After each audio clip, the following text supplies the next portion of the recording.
प्रशांत किशोर ने बड़ा बयान दिया है कि अगर मुस्लिम वोटर्स उनके साथ आ जाएं तो ना सिर्फ वो बिहार में नीतीश मोदी की जोड़ी को हरा देंगे बल्कि 2027 में होने वाले यूपी चुनाव में भी योगी आदित्यनाथ को औंधे मुंह गिरा देंगे। प्रशांत किशोर का ये मुस्लिम वोटर्स वाला बयान बिहार की सियासत में बम गिराने जैसा है, लेकिन क्या ये बम धमाका करेगा या फिर फुस हो जाएगा? दरअसल प्रशांत किशोर के लिए ये इतना आसान नहीं रहने वाला है। मुस्लिम वोटर्स में लालू तेजस्वी और असदुद्दीन ओवैसी का प्रभाव तोड़ना बहुत मुश्किल है। वहीं चौंकाने वाली बात ये भी है कि यही प्रशांत किशोर अब तक खुद को जाति और धर्म की राजनीति से ऊपर बताते रहे हैं, लेकिन उनका ये बयान बिल्कुल उल्टा है, सीधा सीधा मुस्लिम वोटर्स को टारगेट करता हुआ। तो प्रशांत किशोर का असली मकसद है क्या? दरअसल मोतिहारी के गांधी ऑडिटोरियम में उन्होंने ये बयान दिया।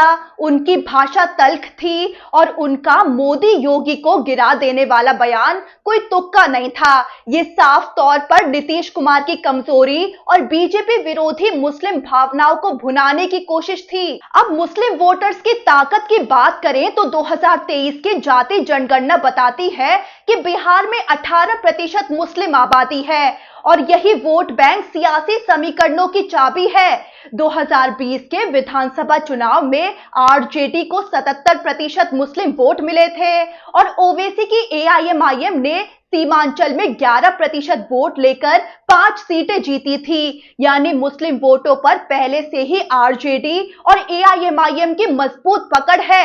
अब प्रशांत किशोर ने 40 मुस्लिम उम्मीदवार उतारने का ऐलान किया है। उनकी कोशिश साफ है, आरजेडी और एआईएमआईएम से वोट खींचकर अपनी तरफ लाना। लेकिन क्या इसका असर कुछ होगा भी?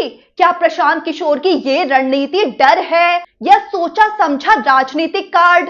तो देखा जाए ये कदम हताशा नहीं बल्कि सोची समझी रणनीति है। हज भवन में बिहार बदलाव कॉन्फ्रेंस, इफ्तार पार्टियां और अब 40 मुस्लिम उम्मीदवार उतारने का वादा, सब कुछ मुस्लिमों को लुभाने के लिए है। और इसके ऊपर से मोदी योगी को हराने का बयान, यानी प्रशांत किशोर मुस्लिम वोटर्स को सीधा मैसेज दे रहे हैं कि अगर बीजेपी से डरते हो तो मेरे साथ आ जाओ। अब बात करते हैं आरजेडी और एआईएमआईएम की मजबूती की और प्रशांत किशोर की स्थिति क्या है।